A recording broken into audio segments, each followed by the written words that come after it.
Coding enthusiasts, ever wondered about the secret behind Golang's astounding speed? It's all about concurrency.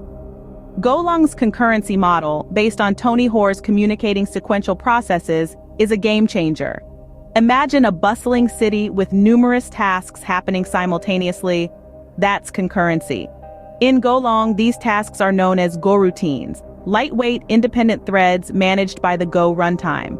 Now, picture intersections in the city where traffic needs to be coordinated.